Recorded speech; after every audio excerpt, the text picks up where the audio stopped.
And boom, we are live. What is up, guys? We are live with another interview today. I'm very excited because we got such an amazing content creator on the line. I know we're going to wait to get some viewers coming into, but if you guys are watching after the fact, of course, we're doing a really awesome interview with Ace. This is Ace Live on YouTube. I've met him before in Vietnam. We actually hung out before, and we've in Vietnam, in Hanoi, Vietnam. And hopefully at some point again in the future we'll definitely hang out again. We'll talk about that later in the stream. But Ace, thank you so much for agreeing to do this interview. Usually, which is funny because he did the interview with me, like we did a live cast together on me, but now it's the opposite. Now I'm asking him questions. So I kind of like that. I like to be the one who asks questions anyways, because I like to get to know more about other people. It's boring talking about myself. So, Ace, thank you for being here, bro. I appreciate it. How are you today, first of all, most importantly? Oh man, just trying to, I'm over here in Colombia during the whole issue with the lockdown process, and so just living day by day, basically over here in Colombia. Yeah. It's cool though. You like it so far? I mean, obviously, we're going to talk a bit about Colombia, but and we'll talk about COVID as well, actually. But actually, first and foremost, let's talk about like your background, like because I'm sure some people know, but it's always good to like get to know a little bit more about personally, like kind of where you came from and stuff before even the YouTube thing was the thing. What did you do before YouTube was even a thing, and then how did you kind of get into the YouTube and up to the point where you are today? Kind of talk to us a little bit about that. Well, I'm from Miami, born and raised in Miami. A lot of people don't know that. Well, some people keep trying to figure out if I am a citizen because of my accent. Yeah. But yeah, I was born, raised in Miami. Parents are from Haiti, so I'm Haitian American. As far as before I was a YouTuber, just a 9 to 5 hard worker. Started working since I think I was 14 years old. Yeah. And worked various different jobs, good paying jobs, bad paying jobs. Just been through some tough times. I've been through some tough times as far as work is concerned. Worked at a warehouse. My last job was working at a warehouse, and I ended up leaving that job and this saying I would be becoming a full-time YouTuber.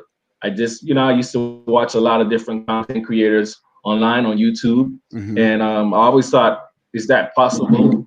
And I try to figure out what type of topics I could talk about, and some of the stuff was travel, and I noticed people were really interested in the travel, and I love travel, but I've never really, at that time, I never really was doing it, didn't even have a passport. And yeah, man, once I got my passport and I started moving and I started sharing that with people, I noticed a lot of people were really interested in that, and so it got me into like thinking, how would I be able to create this into my 9 to 5, and doing it like how I've seen other content creators have done it, where they actually live just off of the revenue they make from YouTube.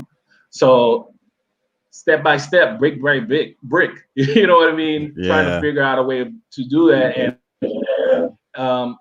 I mean, I'm a firm believer, if you build it, they will come eventually, as long as you don't stop. And so, I got into a point where I've been getting some views, been able to make some revenue from those views. And yeah, man, that's how I got tired of working 9 to 5. Broken promises on becoming being put in a position of management and everything. And I decided, you know what? Let me follow my dreams. I'm gonna follow my dreams, give my dreams a chance. And you know why? And we already getting deep in. I got to the point where I was like, at rock bottom. Yeah. Rock bottom. Like, no car, no vehicle, no, taking the bus, and no real friends, friends I had in the past, getting around town and stuff like that, and just things. I lived a really good life, people, if you were watching me from afar, you would say that guy lives an awesome life. Yeah. Look at the cars he has. Look at the women he's around. You know, and then I got to a point where all of that was taken away from me, and I was at rock bottom. And I said, you know what? I'm at the lowest point of my life right now. Why don't I just follow my dreams? Forget whatever people think. They're not watching me. They don't care about me anyways. I don't care anyways. I'm at the rock bottom part. I'm gonna do something that makes me feel happy, fulfilled. I'm gonna become a YouTuber. And the people around me thought I was crazy. They thought I was crazy. The only person that believed in me, well, who believed in me the most was myself. My family loved me. My close family loved me.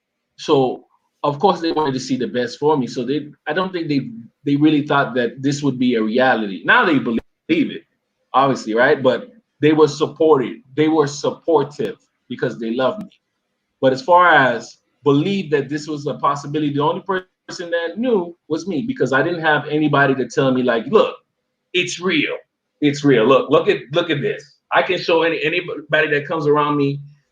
They want to see like how YouTube works.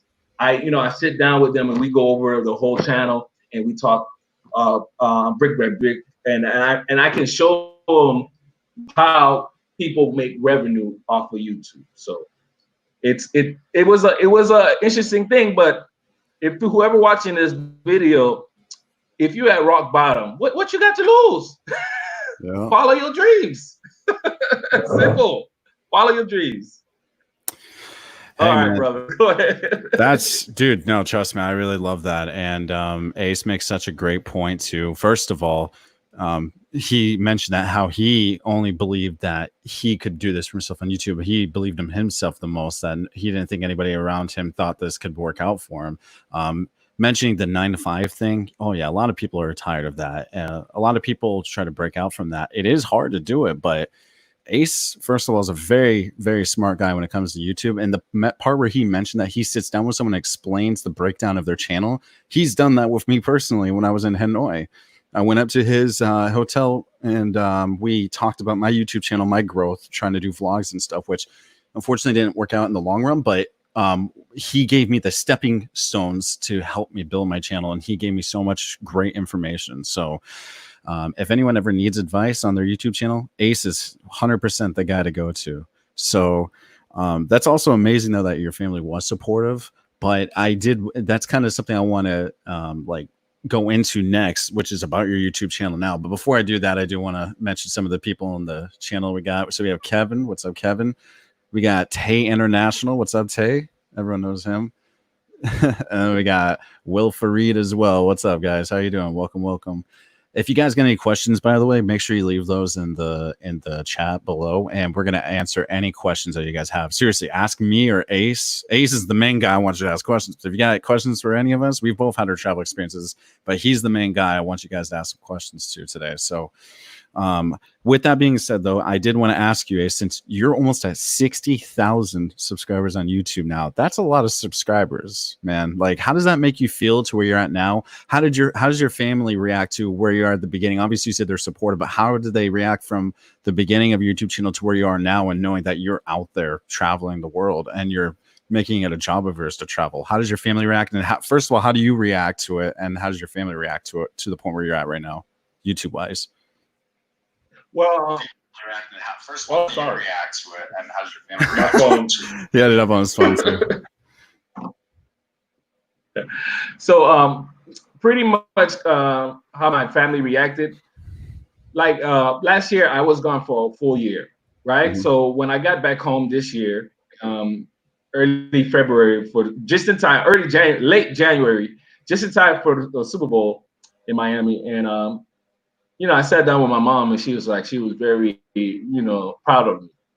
The fact that I didn't ask for any support. Once I left for that 1 year, I didn't ask for any support from her. She said she was very proud and she was watching me step by step. So that it gives me a good feeling to know that she is she's she's cool with that. For me, this whole journey of YouTubing is not only for me to travel, but it's me to somehow in the long run help my mother out.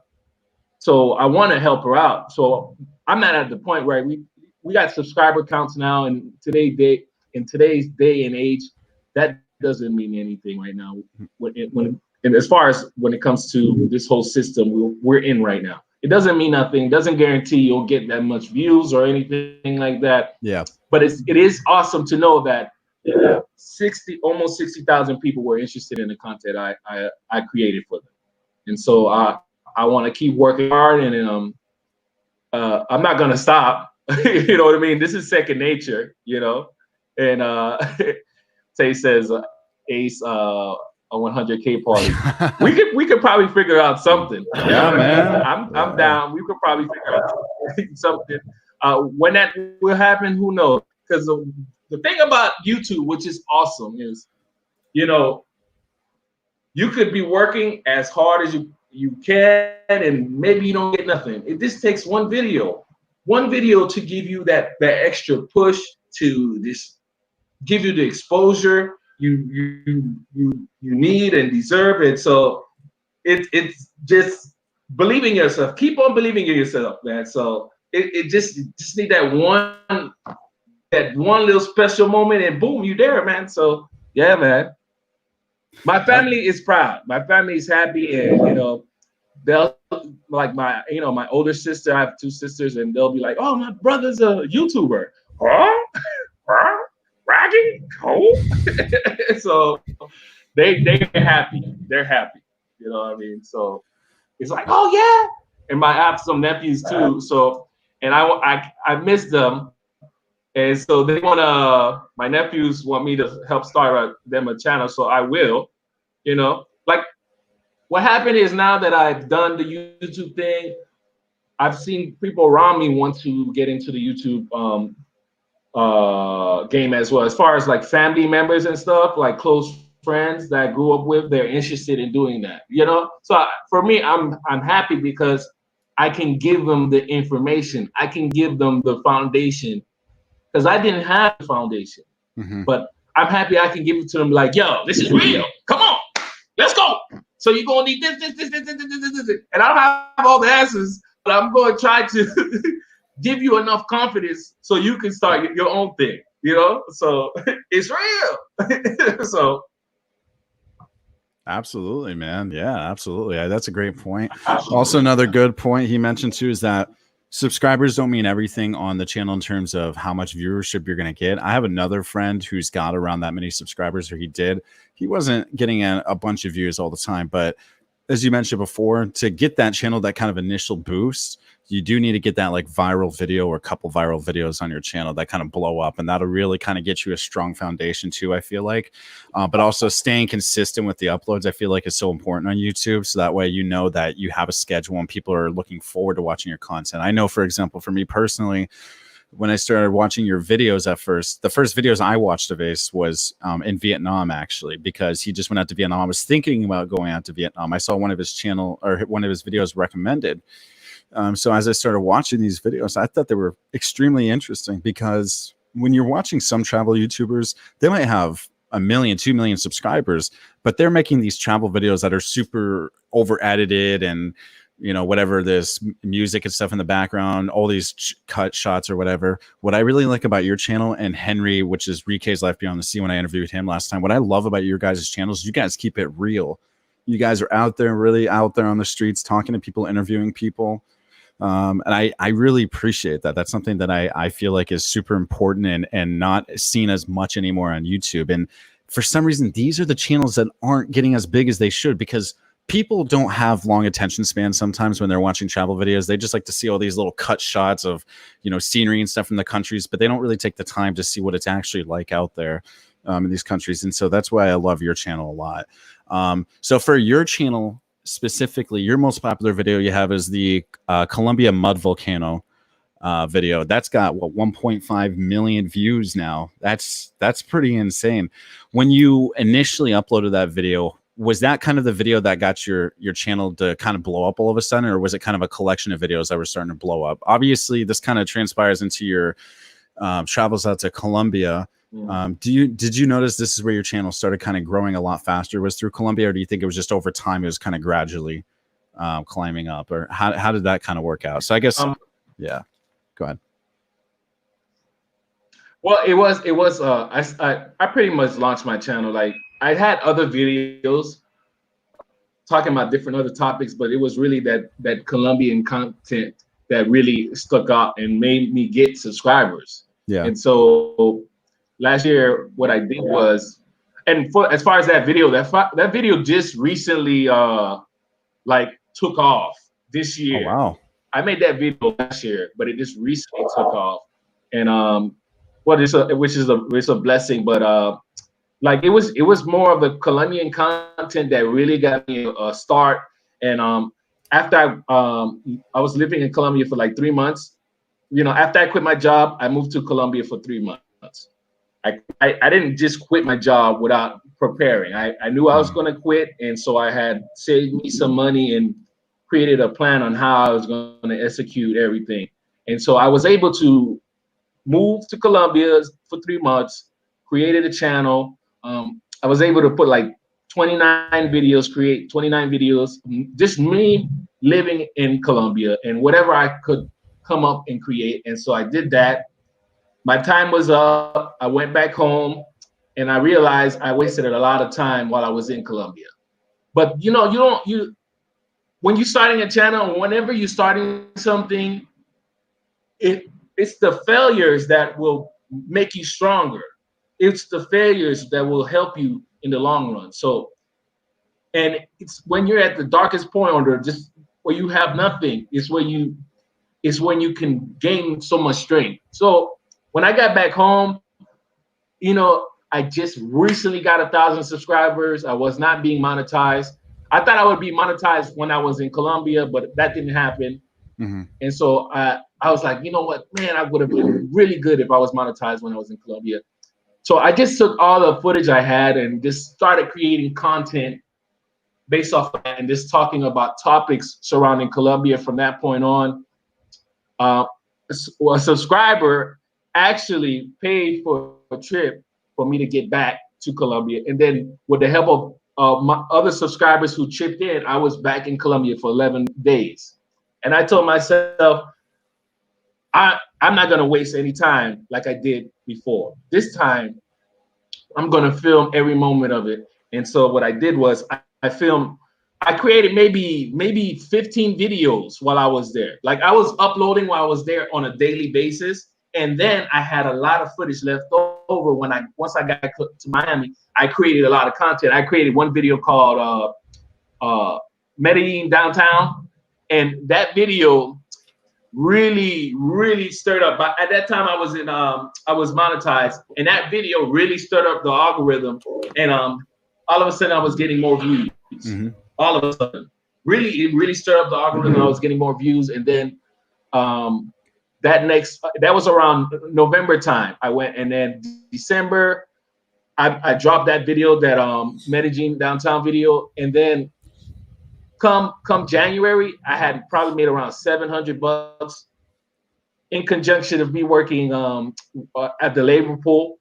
I was working at the labor pool because it was the only thing flexible that will allow me to still be a YouTuber, still create content without going through a hassle of a 9-to-5 job. I was applying for 9-to-5 jobs I wasn't getting hired for, and I wasn't going to try to get my old job back that I quit.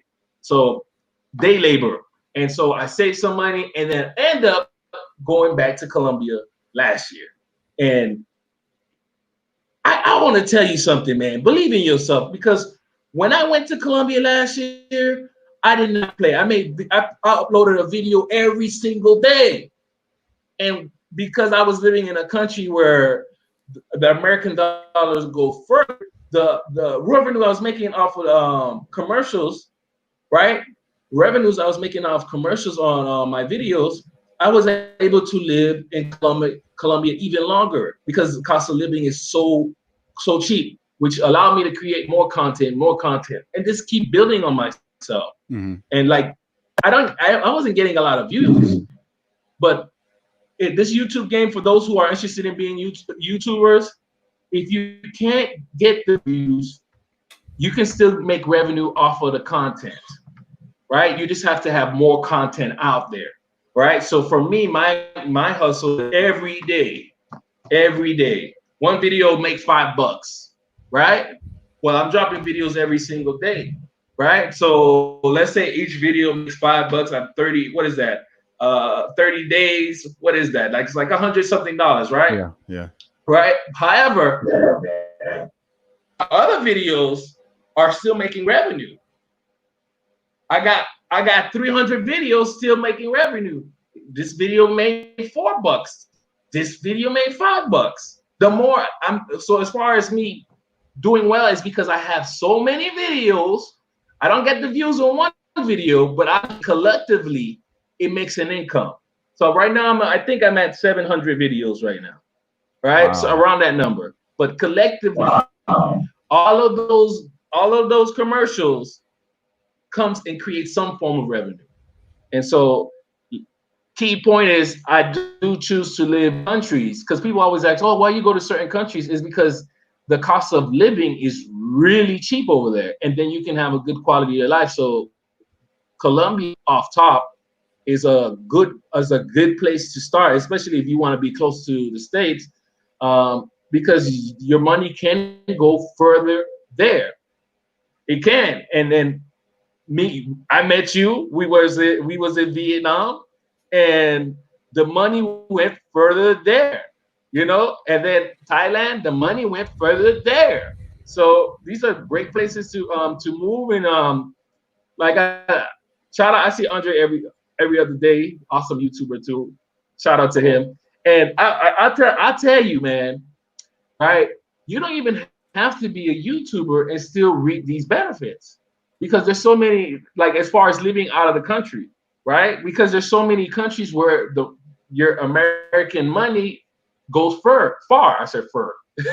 So I would say this is just figure out a way to make some income online. You could teach English, or you could be working IT work where you don't have to be in the office. And this is one thing interesting now. We're talking about working 9 to 5.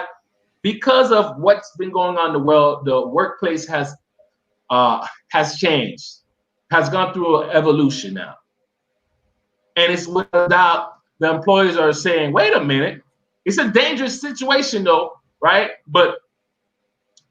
And here's why, but I'll explain. But it's always like, yo, I ain't had to pay my light bills. Everybody's home, but they still working. If you end up working, oh, this is perfect for me. We didn't stop productivity. Okay, everybody, y'all can work from home.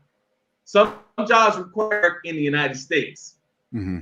But then some jobs like, yo, you hire. But then that opens the door to offshoring as well. Offshoring, which is you open up your business out of the country. So now you can hire cheap labor to do the call center. You know what I mean? Which a lot of companies already do. But then some of these other companies might realize, wait a minute, I can train these guys to do it. You know what I mean? So it's an iffy thing, but we'll see how things work out. But you can work in IT. You can work as teaching. There's so many different opportunities you can do online. And like, for example, I've always been interested in doing drop shipping.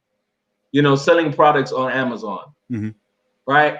It's possible. People are doing it. So I know I can do it if I take the same approach I did when I came into YouTube, which is not give up, believe in myself. I know people are going to think I'm crazy, believe in myself, and keep at it, and eventually it's going to happen. It's just a matter of time. That's it. You know what I mean? So if you're going to do it, just put all your effort into it. Man, that was I know really, I keep rambling on. No, that was well said, man. First of all, Andre, I like how he also mentions your consistency is legendary, which is very key points when I'm about to mention next. he also mentioned that everything has changed, which is so true. And I'm going to talk a little bit more about COVID a little bit later. But first of all, when he was mentioning earlier that how your money can go a long way towards traveling, and especially if you want to do YouTube, that's a really big deal when you're trying to do YouTube and you want to travel abroad. Like if you want to be a travel YouTuber, you got to make sure you have that extra income. I was thinking of the term for it, but residual income is what I meant to say. You want to make sure you have that when you're traveling abroad, and particularly what he was mentioning before, when you're going to a country like Colombia, or if you're going to Vietnam or Thailand. These are countries that cost of living and everything there in general is very cheap. So if you do have some extra money and you want to make content, these are very good countries to choose because of the fact that it's going to be cheap to live there. You're going to be able to grind on YouTube. You're going to be able to get your content out. I think it's important also focusing on the quality of your content too. But again, you have to find this balance, especially when it comes to content creation, because if you're uploading daily, you know, there's going to be a lot of information you want to give to people. And I think it's really important to, again, if you're going to utilize your time living abroad, like you're tired of being and you're stuck in your country and you want to live abroad, make sure you utilize that time to be as informational to people as you can while you're creating content out there. And Ace has done such a great job at that. I mean, there's so much about South America I didn't know before. When I started watching Ace, I only watched him for Vietnam initially, but when I started watching his Colombia videos, I was like, wow, this is like a completely different side of the country I've never known about before. That's one of the beauties about YouTube also, is that there's just so much information that you can provide. And coming from YouTubers like Ace, it gives you this firsthand look at a very real perspective of what it's like to be in countries like Colombia or Vietnam, etc. So I think that's really important. Also, Tay mentions that 9 to 5 is not stable as people thought. Knowing how to make money online, independent of location, is the world that we're in today. And I feel like that is definitely true. I feel like that, especially with what's going on right now, which I'll mention a little bit later, that online right now is very important, especially if you are an expat living in another country and you're looking for that extra income. It can be really, really tough with what's going on right now. I know that expats in Vietnam are having a very hard time, particularly right now. I'm in this Hanoi group for expats, and a lot of them are struggling finding a job. So, but before we mention anything about COVID, I did want to ask you guys, what is your favorite location that you've been to ever, and your least favorite location? And where have you been? Actually, I'm sorry, where have you been, and where has been your favorite locations, or maybe least favorite locations that you've been to so far? We'll start with that. Oh man, I love. There's so many, man. There's so many places that are like I get that question a lot. It's hard for me to answer because each place I've been to has their specialty. The other place doesn't have. So there's always some amazing moments I've had. But I did enjoy my time in Phuket. Phuket, right? Phuket. I love Phuket. It was a wonderful experience. It was a party town. You know, I'm single, and so I enjoyed my time there. I wish I was a little bit. My videos did a lot better there, but they didn't. But Phuket was amazing. Vietnam, man, Vietnam was groundbreaking, and I love Vietnam. And if I had to, we talked. Remember, we were walking down. This is us walking down in Vietnam in Hanoi, and I was just as we were walking. I was just looking at the buildings and just that heavy traffic. Remember that heavy traffic? And it was just, and I was like, man, I wish I could live here for 1 year. Because I felt like I wanted to see every inch of Vietnam. I wanted to stay in Hanoi and then spend 3 months in Hanoi just trying to discover everything. And then move to another city. I would have went to Da Nang. I would have went back to Ho Chi Minh City, and then I would have went further south to Kamau, because Kamau seems like it seems amazing, and I wanted to explore it more. I would spend 1 year in Vietnam, off top. Colombia, Colombia made my channel. You know what I'm saying? And even when I'm in Vietnam, I get questions about Colombia. Like, hey, when are you coming back to Colombia? So. Colombia is amazing, and this is the longest I've been in Colombia for one extended time here. And even though I'm under restrictions, I love Colombia. Barranquilla is special. I didn't spend enough time in Cartagena. but I like, there's certain aspects of Cartagena that I love. Medellin, oh, you know what I mean? Medellin is the first city I've ever been to, and man, it's an amazing city. It's a crazy city, but it's an amazing city. Cali, Colombia. Oh my gosh, Cali, Colombia. Oh, it's so inexpensive to live there. It has its own little style. It's only different type of people. You come here in Barranquilla, the Barranquillan people here are way different. The way they look is different than what you've seen like what you see in Medellin. It's like different type of tribes and different type of energy, and I love that. There hasn't been a place that I was like, yo, I got to get the hell out. To be honest with you, because I'm always very interested in exploring the unknown and going to the parts where people live. And so, which was special for me in Vietnam, because I was really walking into neighborhoods, like regular neighborhoods, and just engulfing myself in everyday life. And I love that. That really gets me real excited just to this, you know. And if I could be a fly on the wall, I'll be happy. You know what I mean? But because I'm going to these places and I'm not the typical guy you see there, especially with my hair like this, you know, I do get those looks, but it's interesting that people can see me like, yo, and get the firsthand look of how people are in real life. You know, not to say we all are the same, we all act differently, but at the same time, I love that. I just love that, you know. So it's cool. That's one of these things make me interested in traveling. I love to just do all that, just meet new people and see how people live. So here I've been like walking downtown when I have the opportunity to, and just seeing how people survive, the food they eat, the energy of which is special to me. So that's why I like to travel. So I can't really answer. There's never been a place like, yo, I want to leave. Thank God I'm out of here. You know what I mean? Everywhere you're gonna have some bad experiences, right? But that happens that's everyday life. You know, you're gonna get some bad experiences. But I've never been like, oh, I can't wait. I can't wait to leave. I might have been like, I can't wait to see this new place. Bittersweet moments. You know what I mean? Every time I leave a city, it's like, man, I didn't get to do that. I didn't do this. I didn't do that. This whole trip of me in Colombia was supposed to be a trip of unfinished business, going to parts of Colombia that are not really typically talked about. And so, you know, I think I've did a phenomenal job here in Barranquilla, because people love Barranquilla, Colombia, but I want to go to other places people really don't know about here, or people heard about, or people, it's not enough exposure about. So I want to go to certain places like that. So if the city opens up, I'll go. If it doesn't open up, well, you know, I got to keep on working. I got to keep traveling. So I love every place. Mexico, I can't even. Oh man, Mexico. Oh, Mexico. Mexico is the first place I ever stayed in a hospital, and man, that whole experience changed. I was in the hospital for 2 months. It's a special hospital. It's like a resort. You know what I mean? It was like a huge resort hostel. You know, women coming in every single day. I was in a bunk with none but women in the from Israel.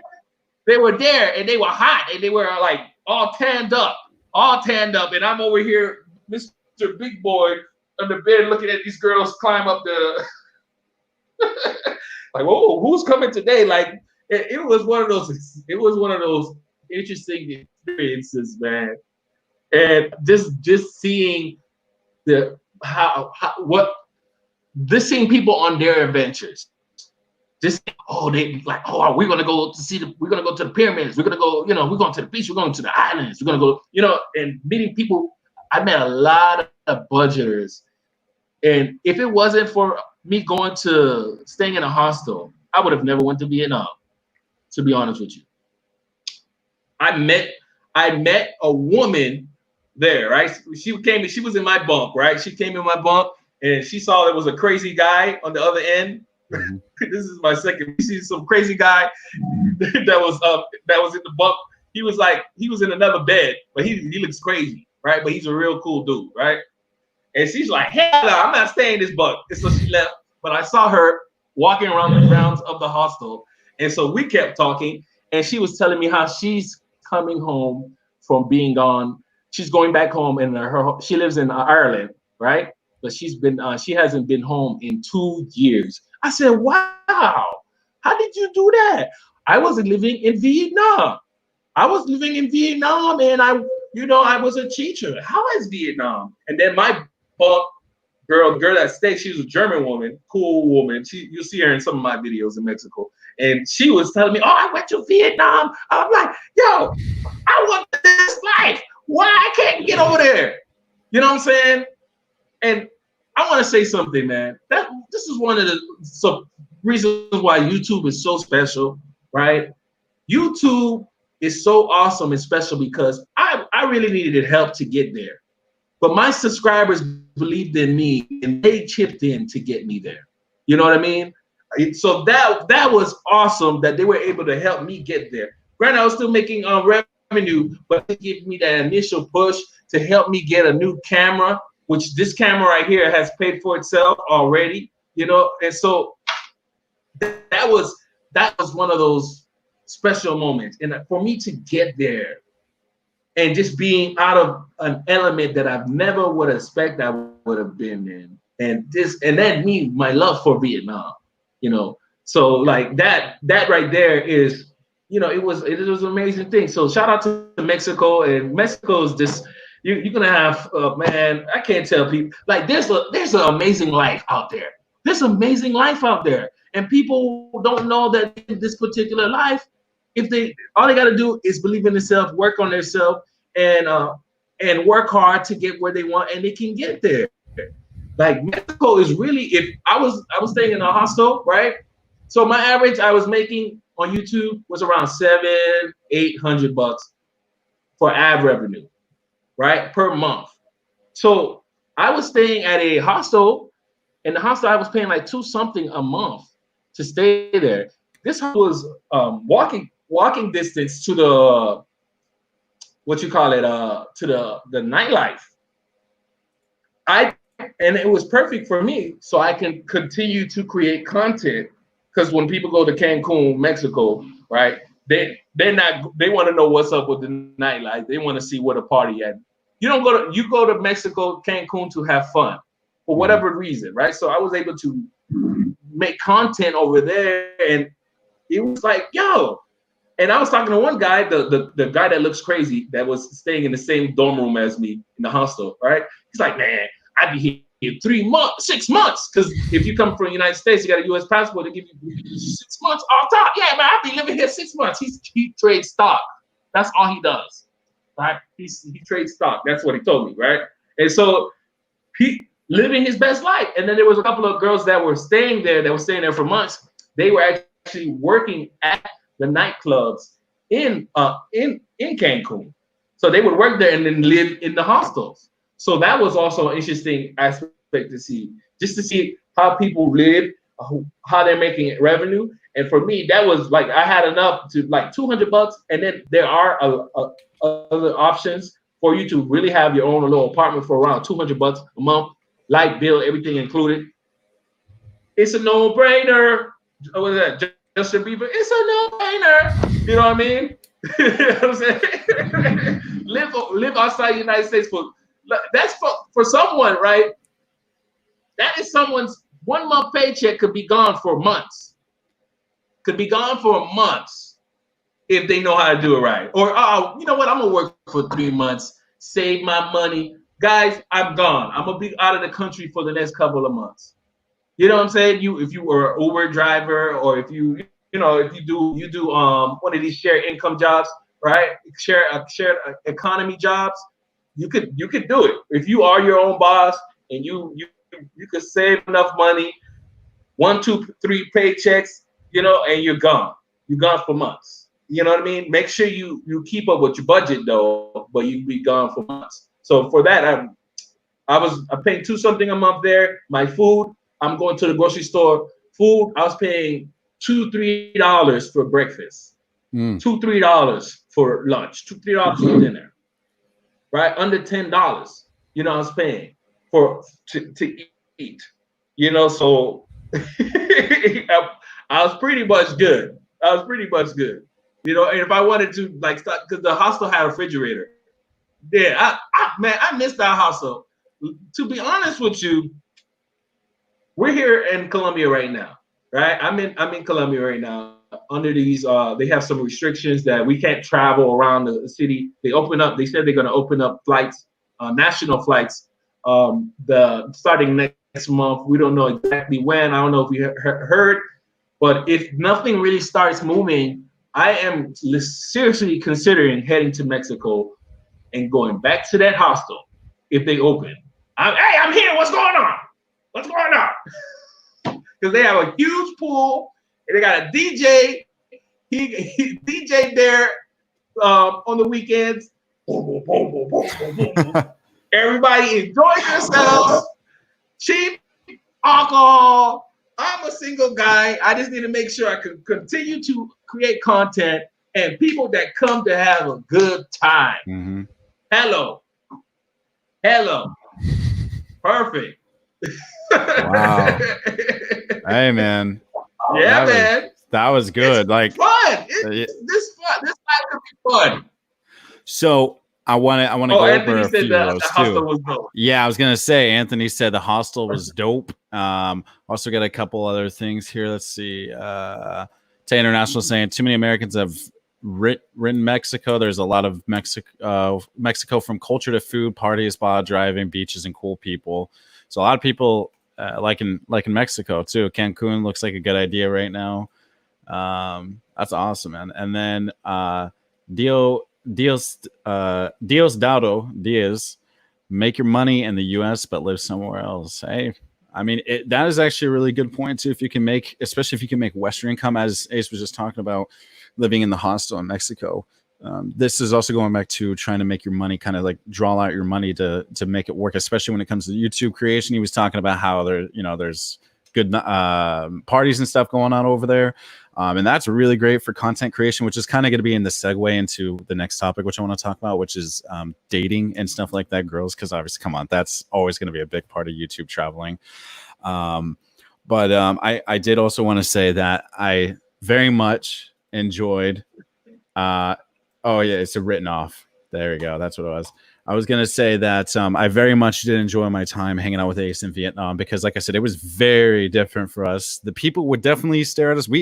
I could definitely relate to them. I ended up losing almost 20 pounds just walking around in Vietnam so much, like just seeing the new sites that was out there, because a lot of this I've never seen before. The way that you're treated being in a different country, the way it feels is just so much different than being here in the US. The US is kind of like just this big melting pot of different cultures. So you're kind of used to seeing a little bit of everything. But when you're the foreigner in another country surrounded by everything around you that's foreign to you, that's what kind of makes everything interesting and makes it more worthwhile to actually go out there and make that content creation. So Vietnam was an amazing country. I very much enjoyed my time being with Ace. Sucks because my neck was, dude, if you remember, my neck was in so much pain out there. He remembers that. So I was like, I was not enjoying myself in that sense, but going out to like I think it was like a little park area, watching people skating and stuff, almost getting hit in the head by a soccer ball a couple of times while we were chilling out by this kid. He was kicking a soccer ball. We're sitting down talking.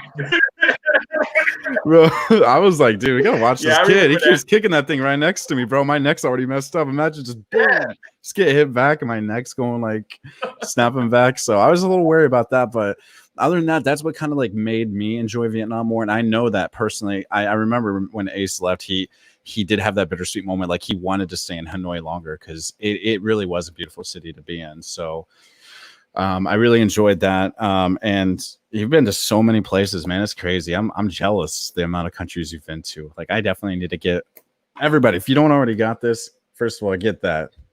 You ain't got your passport yet? Get your passport, as I used to say.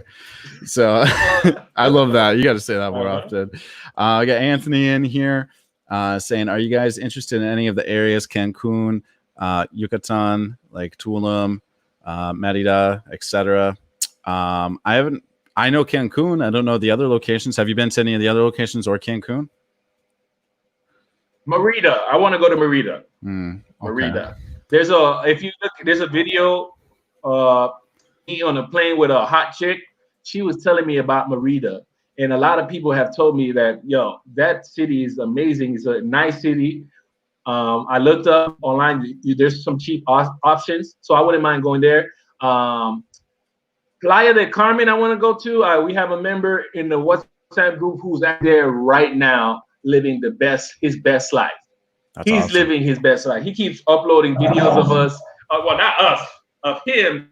And a couple members already flew over there already. Like, yo, you over there? They already went over there. And they're like posting videos of them on boats, in the pool and everything. And I'm like, oh. So Playa del Carmen and Merida, because I hear it's a good city to live in. It's cheap. And so I want to go over there and show people how's life over there. So maybe people want to move over there. Yeah, absolutely. So Chris comes in and asks, this doesn't relate to me because I haven't been to Thailand, but I can kind of answer by what I know about Thailand, but it's definitely a better question for Ace. He wants to know, what do you like more, Vietnam or Thailand? I like it's, man, it's hard to say, but if anything, I really like Vietnam. I really like Vietnam more. And I feel like there's certain stages like you might want to be in Thailand.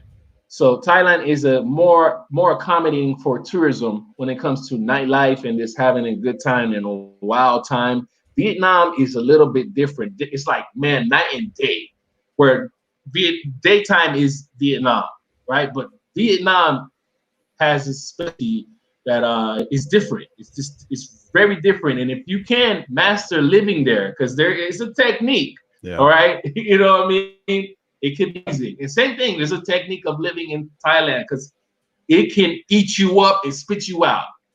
Thailand will eat you up and spit you out because you get trapped into that whole idea. If you go to these tourist areas and you just get trapped and just going into that whole idea of just partying and just being with beautiful women and just, you just might lose yourself.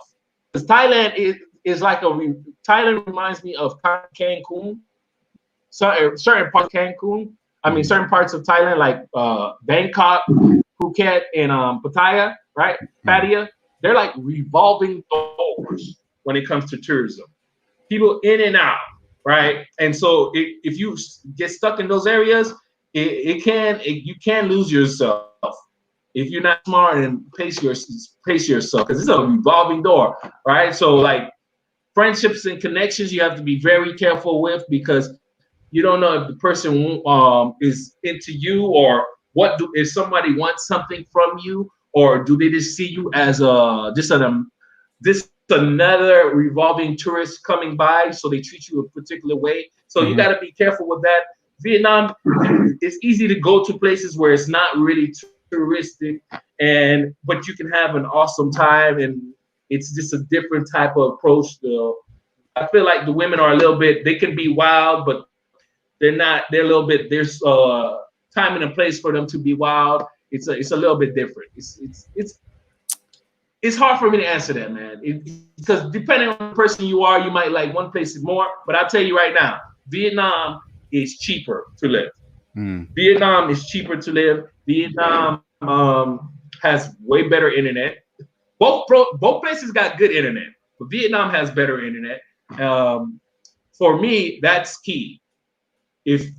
For what I do, you know what I mean? Because I'll edit a 4K video. I don't like to do those. But if I edit a 4K video, man, it's going poof. It's gonna get uploaded real quick.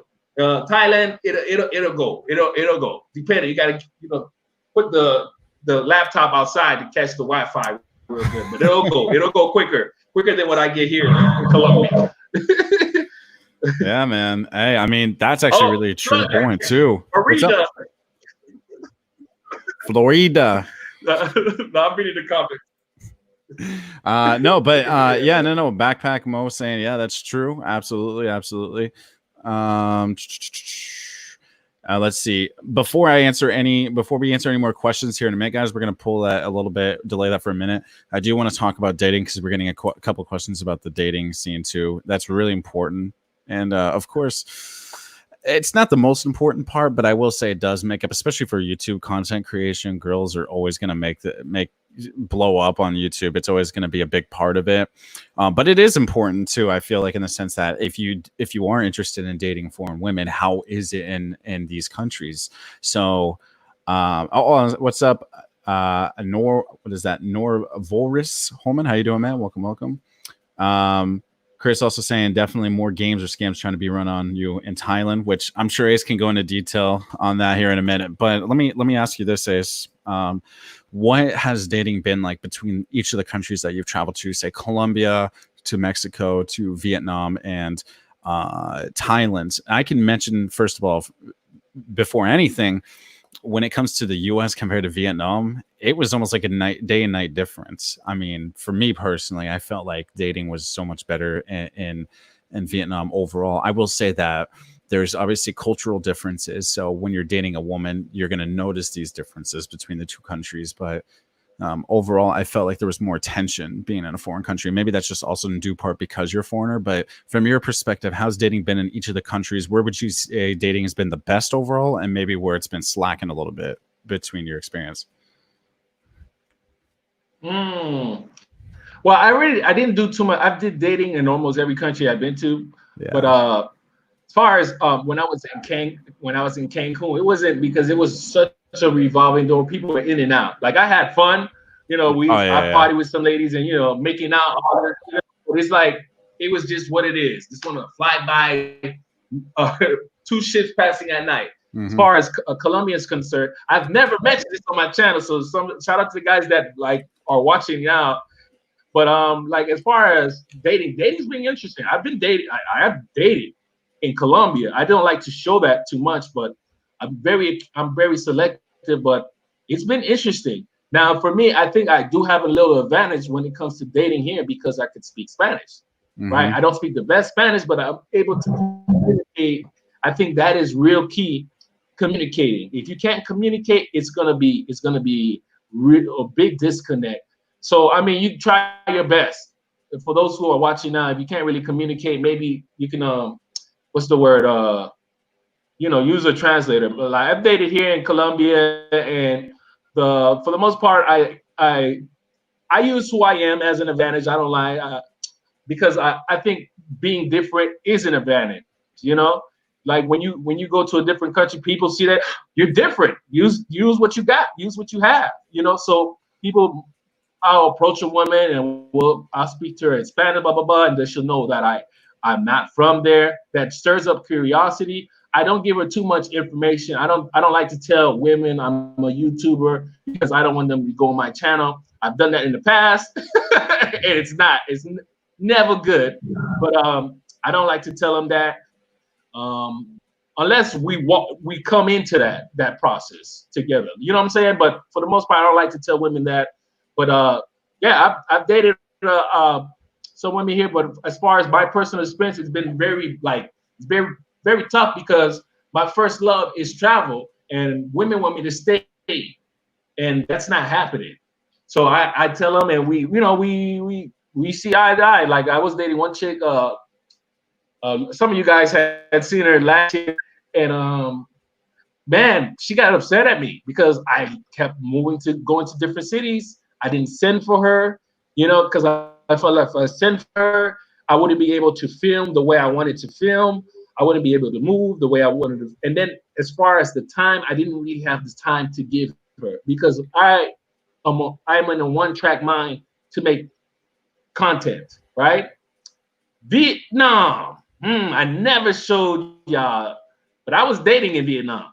And so I met until to this day. Some of you guys know in the WhatsApp group, I met some women in Vietnam, and it goes back to the same thing I was saying because they were Vietnamese.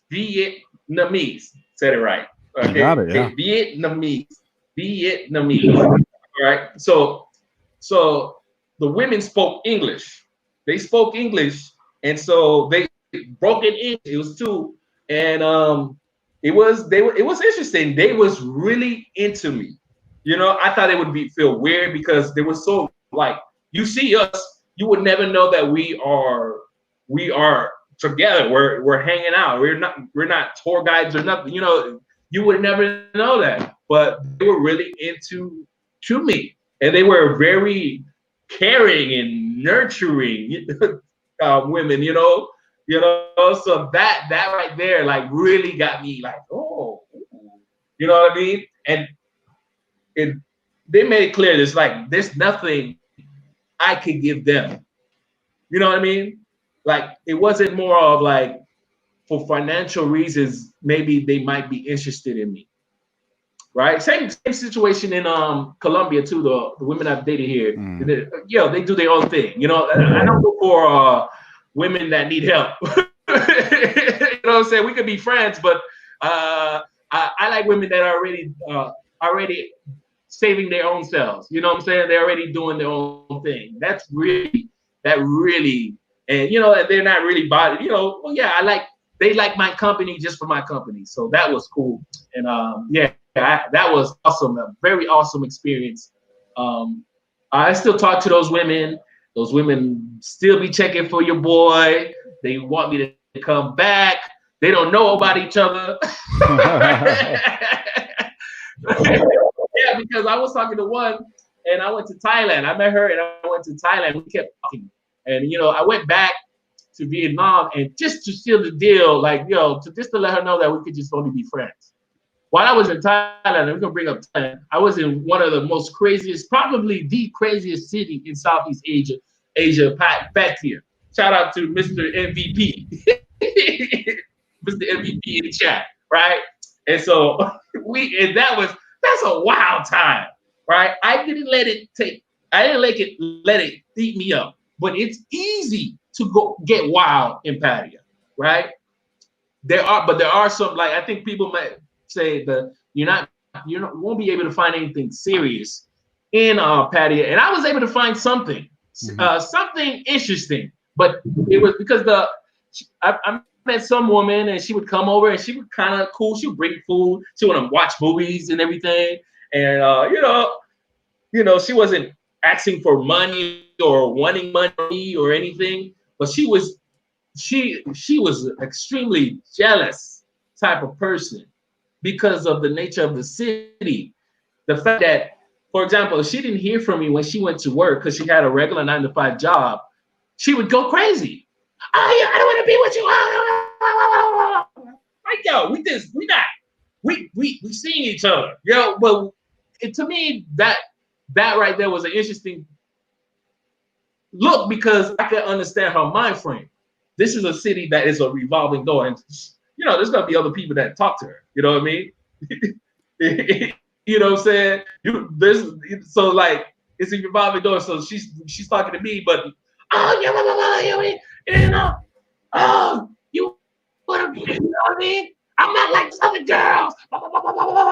And so that's another story. And then when I was in Phuket, I love Phuket because I was hanging around the hostel crowd, the backpacking crowd, which I like.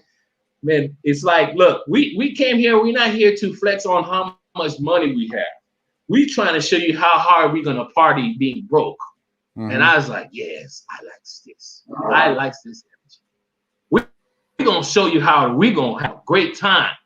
You know what I mean? But we're gonna be broke with it, doing it. I like it. Oh, I love it. You know what I mean? One of my greatest experiences ever in my life is I went to my hotel and the guy in the front desk, and I told him, hey man, I want to go to full moon party. The real one. There's two, but there's the one official one. He said, all right, I can fix it up for you. Fix it up. Set it up for me. I get on the bus early in the morning, 7 o'clock. It takes me 12 hours to get there. Because from a bus, you got to take a ferry. And the ferry ride could take some hours. But you get on the ferry, and it's just, I'm going the day of the event. A lot of people go pre. If you're going to do it, go like a day before, 2 days before. That way you can really settle in and be ready for the monster party that you're going to receive. And so I get over there. from the ferry ride. I just feel like I feel amazing. I feel really good. I found me a hostel for like $12 right next to the party. And this is the party starting. It's going nuts. It's going crazy. And had a had a wonderful time. I shared that with some of you guys. Some of you guys were able to see that because I live streamed it. And man, it was a wild time. It's a bunch of people, broke people, just kind of get drunk on the beach and be wild, jump through rings of fire. And that's what I want to share to people. That's the passion that people are doing, and it was not expensive. The only thing expensive about travel is getting there. It's certain places, not Europe. Europe I've never been to. I know Europe can be very expensive, but like when it comes to Asia or coming to here, Colombia, once you get over here, you can make your money work for yourself. And the experiences I've had in Vietnam and Asia, I don't think I could have had it here. I don't know if they have those events here, but they have wild events here as well, like the carnival here. Oh, carnival, everybody was on party mode, party mode, and then, like I want to get to seriously party, but I know I have to film, so I have to. It's a tough balance for me because I know I'm here to film, so you know what I mean. But party mode, oh man, it's really good. And so like Brazil, oh, I can only imagine Brazil. How I've never been, but I can only imagine how Brazil is. You know what I mean? That's awesome, man. So the question was where I like better or something. Like I love those places, man. I love all those places, man. Oh, we talking about dating, right? Phuket. I met a couple women in Phuket. Shout out to my Russian mamacita. You know what I'm saying? She was a hot chick, but she works in an atmosphere that's a revolving door. She's gonna see other people besides me. I just left an impression with her, and shout out to her. And I was dating some Thai woman as well while I was over there. She didn't want anything from me but a good time, and so we had a good time. You know what I mean? So it was, I loved it. It was awesome. You know what I'm saying? It's just that energy, that party time, and just the experience. But I say this, I'm gonna say this for those who are interested in like maybe developing relationship with women in other countries. It's not these only countries you can go to. You can go to other countries. That's what like my plan is to show people this. You know what I mean? Not to just only be heavily about women. Granted, everybody wants to know, are women there? For me, it don't matter if women there. You know what I mean? But if they're there, can we make a connection? That depends on the person you are. Are you willing to are you willing to talk to people? A lot of people are introverts. They don't like to be around people. They don't know how to spur up conversation. They don't know, So it's a lot of different things involved with that, but it's possible. So relationship wise, dating outside of America can be amazing. It can be amazing. So I don't know if the internet is jagging. It looks like it's jagging on my It's all right. It's all right. But no, that's actually a really great point. I was going to go over a couple things on that. So first of all, yes, I love the mentality that you have with the party life, because again, when you are a single guy and you are consistently traveling through other countries, actually getting in that committed relationship, that's not going to be an easy thing to do, obviously. And that's why I really like your approach of just kind of testing the waters of the countries that you're in. And you, like you said before, you're not looking for a committed thing. Women aren't the main objective when you're out there. You're out there to film, you're out there to show these countries. But when they come into play, if you can make a connection, sure. But if not, whatever, having fun, living life, that's what it's kind of about. And like he was mentioning before, Southeast Asia, there's absolutely insane parties there. Even in Vietnam, when me and him were walking to, I think it was downtown in the town hall area by this museum or opera house, I think, there was that group of people that were talking about a party that was going on that next night or whatever. And that was just one instance. We were just walking around. We weren't even actively looking for anything like that. We were just walking around and talked to this group of random people, and they were already talking about that. And so if you do want the kind of party environment or whatever life, Southeast Asia is hands down the place to be. I would say also that from my experience, nightlife wise, Southeast Asia is one of the best in the world. I'd imagine that Brazil is probably pretty insane too. I can't imagine. Obviously, I've been out there before. I don't think you have either, you said, but I know that from what I've also seen, that Thailand's probably got one of the greatest in Southeast Asia, specifically in terms of nightlife environment and parties. It seems like it's always popping off over there. So that's also another reason why it's really popular, I think, for foreigners to go to or expats living there. But also Backpack Mo coming in saying shout out to the hostel crew. And the I'm not sure what symbol that is. Something crew. Nobody parties like us. Yeah. So I think there's a beer chug or something. Is that the, Yeah, yeah, absolutely. Yeah, man. And let's see. Saying, Ace, don't tell on yourself now. You never know. These women could be in this live right now. That'd be pretty extreme, man. Yeah, I was gonna say that. I was gonna ask you real quick too. Like, on top of that, do you have any of those women that you talked to from back in all the way in from Vietnam or whatever? Now that you're in Colombia or Vietnam or Thailand or wherever you've been before, do any of them still talk to you? Yeah, I still like, as far as the Vietnam, I haven't really reached Vietnam. The women from Vietnam, we still talk. And they let me know what's going on. Like pretty much Vietnam is back to business. And I don't know if they're accepting people to come in, but as far as from what I hear, they're back to work, and the city is slowly getting back to how life is. Yeah, man, I miss those girls, man. I just miss those girls because they were so interested in me. You know what I'm saying? So that was the interesting part, and they wanted to talk and everything, and they wanted to talk about everything, to show me their family and be real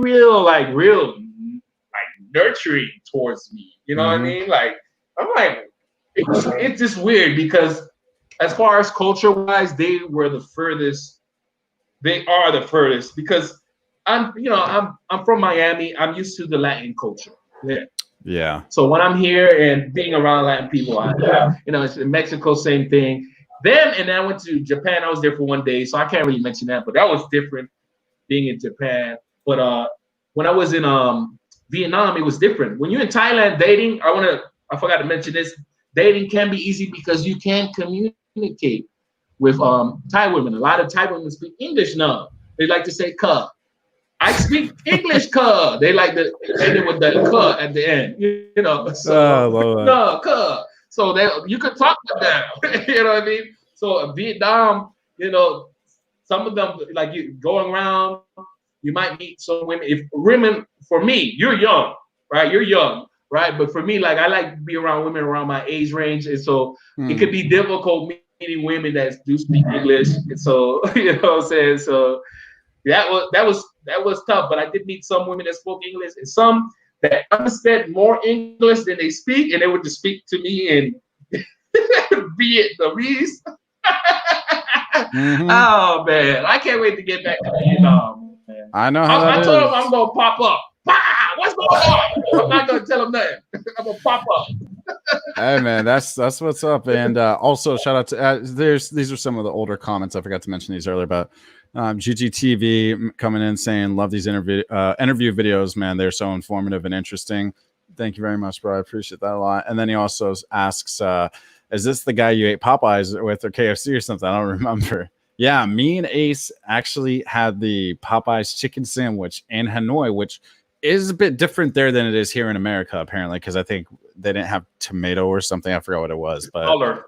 Yeah, it was definitely different. He got the spicy one, and man, that I can't imagine how spicy that one was because he was on fire, man.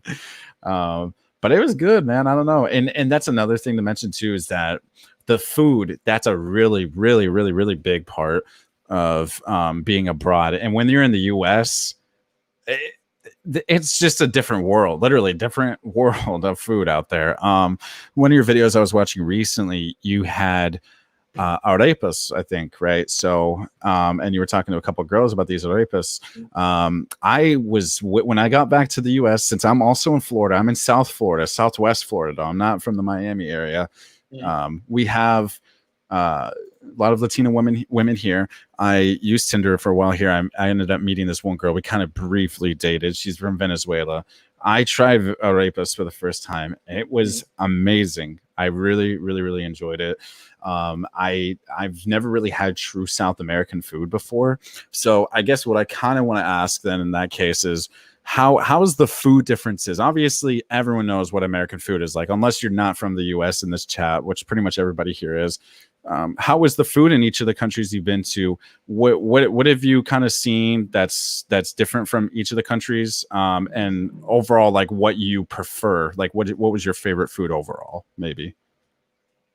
Man, that's a very good question. I really like certain cities that they don't have the best food, so I don't even really talk about that. But like the most like food that I'm so used to because I come from a Caribbean background, and so I can find it here with the rice, the way they cook the rice, and the way they cook the season their meat here is different. It's real different when you go to Asia, though. It's real different, and so I have to admit, like I just do more fast food American stuff. I've done that. Like people who know me, like, hey, what you doing? What you doing? So like I'll try some of the food things. So when I went to Asia, it was more of the culture of soups over there. Those different types of noodles and stuff, especially in Vietnam, that was their thing. Eating different types of soups and eating different types of street food. I tried some of this stuff. It is different from from what I'm accustomed to, but some of it was really good. You just gotta be very careful on where you eat your food. You know, it's a lot of carbs. You know, a lot of carbs. Being over there, beers is really cheap. That's one something you gotta pay attention to because you will get a beer belly easily because you're drinking a lot of beer. But the food was real different for me. And in Vietnam, they sell a lot of street food, and that was a little bit different for me as well. At least in the tourist areas, the street food was not something I was really going for. But I did try some like going to regular restaurants, and the way they prepare food. I didn't try a lot of it, but some of it was really big difference. It was a lot of differences. Man. It was a lot of differences. It's something that I have to tell myself it's unfinished business because I didn't really I have a couple videos talking about food. I ate a squid in Pattaya, but it's a lot of unfinished business when it comes there. Vietnam too. I ate some different type of food over there too.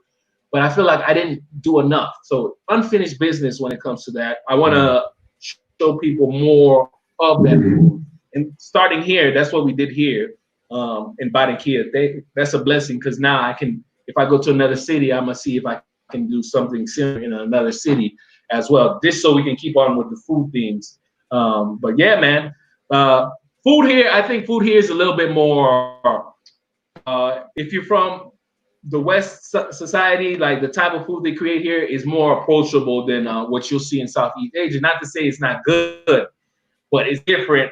So the way they prepare everything is different. So for me, it was challenging, but there were some food that I did enjoy eating, like the bao mi, the sandwich, the way they make the sandwich and they put the pate in the bread. That was the first time me eating it that particular way.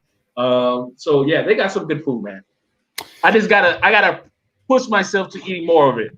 That's actually a good point. I was about to mention that, man, because when I was in Vietnam, obviously, when you guys are so used to U.S. fast food, U.S. food in general, when you go to a place like that to Vietnam, completely different. Now, mind you, there is fast food places there. Technically, there was. I think it was either Pizza Hut or Domino's. I think it was Domino's. Then they had KFC. They have Popeyes and stuff. It's quite a bit different, though. I'll say overall, it definitely isn't the same experience. But there is those options, those Western options. But if you do want to get more involved with the street food, first of all, very cheap there to get street food. I think a bowl of pho in Vietnam was about $1 something, maybe $2. And if you want to get like spring roll and a drink with it, it's less than $3. If you get that here in the US, it's probably going to cost you about $13 or so, depending where you go. So there's that difference, but also pho is prepared a lot differently there, and it depends on what part of Vietnam you're into, because in North Vietnam and South Vietnam they have different types of pho, different styles of food too, obviously. So you keep that in consideration whenever you do go to Vietnam.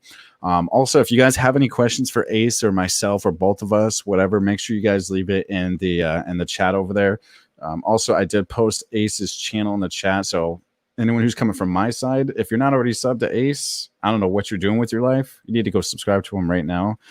This guy is making amazing content. He's been grinding for a long time, almost 60,000 subscribers, like I said before. So, but yeah, overall, man, food it definitely greatly differs depending on where you go. And like he was mentioning, if you've had food in South America, it might be a lot closer to the standards of what we have here, as opposed to if you do go to Southeast Asia or another country. Really, in a lot of places in East Asia, particularly, it's going to be a lot different. So, Backpack Bowl coming in saying best food is in Peru, in my opinion. Which I've never been to Peru before. I've never had Peruvian food. You've had it? No, this is what I'm hearing. This is what I'm hearing. This is what I'm hearing. I saw that. Like Anthony Bourdain, that's a big inspiration. So I watch all his videos. And he went to Peru, and he was just like, "Yo, Peru is the city." I mean, I was like, "I got to go. I got to go." So that's something on the list. Travel's been an interesting thing, and it's not gonna stop. People still gonna have that thirst to go around the world and see it themselves. And so it's challenging right now, but it's going to open up. And when it does, going to slowly get back to hopefully to being something even greater. Right. And so I can't wait to go to these countries. Like, yo, I'm really salty because of what is transpiring right now, because by this time I should have been in a different country for sure. Because in my head, I said, you know what? All right, I got a little formula. Just keep uploading videos every day. I'll be fine. Right? And so I realized, I was going to go to Ecuador. I was like, yo, whatever country is cheap to fly to after Colombia, I'm going there. That's it. And we're going to go explore. I want to see it. And I'm excited because I don't know where I'm going. It's the unknown. I just want to go there. It'll be my first experience there, and I love it, right? And it slowed down a little bit, but it'll open up, and we'll be able to get back to, stunting with our passports. Hey, what's going on? Oh man, airport, what's going on with you? Oh, you playing right now? Where you going? Man, I'm already at the beach. Where you at? Oh, where you at? What you watching? American. What you watching? American Got Talent? Oh man, okay. I was gonna say, I was about to say. So this is a really good question, by the way. Speaking of, this kind of is going to segue into one of the last things I want to talk about with you, which is COVID as well, and how this has been affecting the whole traveling situation. But this kind of relates to it, and this is a really, really, really good question, especially for myself. He asks, did you guys ever have anxiety while traveling? And if so, how do you guys get over it? And I want to start off by saying that I actually have generalized anxiety disorder. So my anxiety can be triggered from certain things, but it can also just be out of nowhere. I have experienced a panic attack, I think, in my time in Hanoi. And it was pretty random. It was just a random panic attack. I don't know. But also knowing when I had this panic attack, I knew that I wasn't around a U.S. hospital anymore. Although Vietnam has great healthcare, especially if you're in the big cities. They got great hospitals. Don't get me wrong. They have modern technology. It did give me anxiety knowing that, oh, wow, I'm going to be seen by doctors that I don't know anything about. I can't really speak their language. Luckily, I had my friend, she was with me, and she was able to translate everything for me, which is really important if you do have situations where you feel like you need to go to the hospital, which I ended up being okay. It was just anxiety. But I will say that you can definitely get travel anxiety, depending on how your situation in general is with anxiety. What I would suggest, at least in my opinion, is if you are going to go travel, I would say, first of all, go travel to an English-speaking country initially for your first visit. I feel like that will kind of get you in the kind of travel experience, at least, where you get to go, around the world. But at least you're in a country where you're surrounded by other people who speak English. Because the minute that you decide to go from, say, the U.S. to Vietnam, you're in a totally different world. There's no comparing Vietnam to, like, say, somewhere like Australia, where you can go to Australia, you can speak English to everybody, it's not a problem. But the minute you go into Vietnam and everything's in a completely different language, that can be really, really frightening for some people, particularly if you're traveling by yourself, like me and Ace have. Ace has been doing it so long, though. I don't know for you, man. I don't know if you've personally ever dealt with anxiety initially before you went, or during your time, or even up until now. And if you have had any anxiety, how that's affected you up to your point, and especially right now with the COVID situation. Have you dealt with any anxiety issues with COVID going on? Feeling maybe you're stuck in this country right now, that you can't talk with anyone else outside because of these restrictions. Talk to us a little bit about that. Yeah. That I get stressed out a lot, Mm-hmm. especially now because what's going on, especially in Miami, Florida, with the second wave, and whatever the reporting and stuff like that. So I just think about my loved ones, and I feel like, what can I do? What if something happens? So it really gets me nervous. And so I call my family up, and we'll talk, and we'll laugh, and we'll joke, and I get lectured from my mom, and that just puts me back to the level of saneness, because I can't it can drive me nuts. There's plenty of times I'm in my hotel and I'm just going, ah, this is because I'm traveling by myself, and it's not like I want companionship to keep myself busy. So I always find myself like digging into my work, figuring what I can create next, or something really YouTube related, to keep myself busy so I don't get too stressed out. That's some of the stuff I've done. Or I'll call a friend. Lately, like I'll call, or I'll talk to somebody, or find something that'll give me some peace. So for right now, here in Colombia, they allow people to, well, so those who don't understand, right now I'm in Colombia right now, and so each city is being governed a particular type of way in response to the situation that's happening in the world. And so the city I'm in right now, they don't allow people to go outside every single day to handle business. You, depending on the last number of your passport, or if you're actually a citizen, the last number of your ID here, that determines what day you can actually go outside to, for example, to buy groceries, to pick up things, or go to the bank, or things of that nature. Whatever, provided these places are open, right? So that's been the situation for me. It used to be like twice a week. It started off every other day, then it went to twice a week. But now at this particular time, it's once a week, right? They're only doing it once a week in this city, not every city. Every city's differently. Here in Medellin, it's every other day, right? But here it's once a week, and so it can drive you nuts just being in the house. And for me, it takes a toll to my health as well, unless I'm on top of it, because I probably do less than 100 steps per day.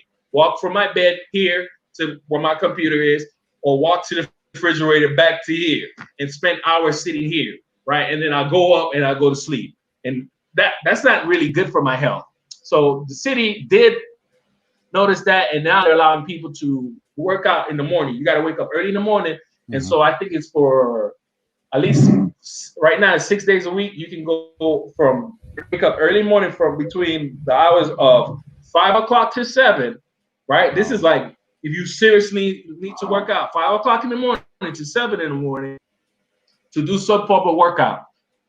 So lately I've been going outside and doing a lap. There's an area, park area. Bunch of hot chicks, man. Yeah, I got videos I have not uploaded. Okay, just to let you know, if I want to upload these videos, I could, but there I don't. Right? I just don't. I might pop them up somewhere. They might pop up somewhere. You know, I don't know.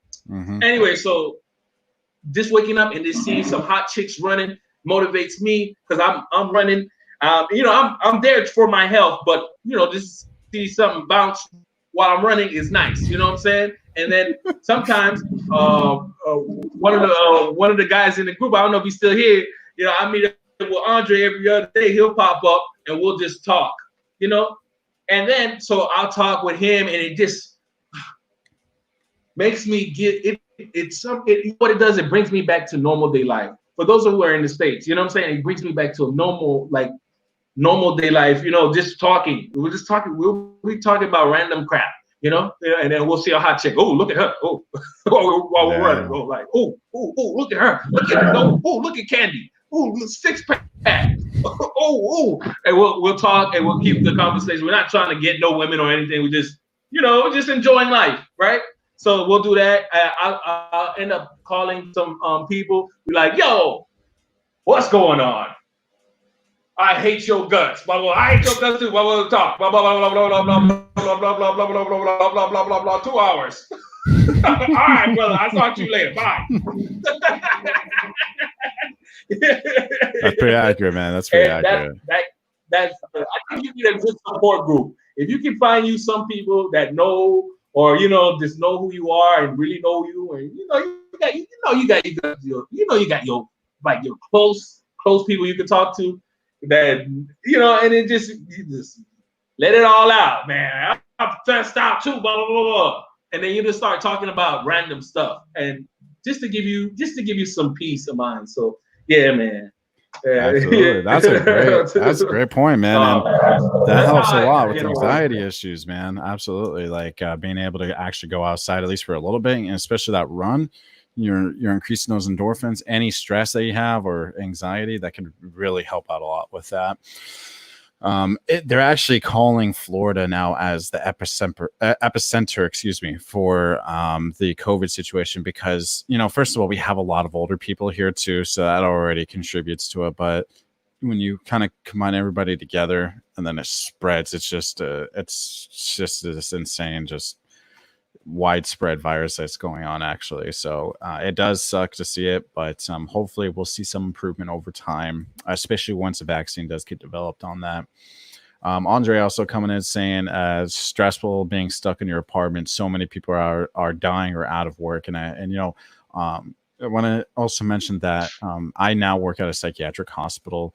I've been working there just a little bit at a time though, but we've been going over statistics of people, if the correlation between COVID-19 and psychiatric hospitals. And we've seen that there has been an increase of people coming into psychiatric hospitals with depression and suicidal thoughts because of what's going on with the COVID situation, people being out of work, losing loved ones, restriction of travel, because some people do have wives, husbands in other countries. And when they're stuck in their country, they can't travel to that makes a huge effect on their mental health. So on the mental health side, this is a really big deal for a lot of people, regardless of the financial stuff, and too mental health wise, it's really big situation. So I was going to say, post a link for Brian's channel.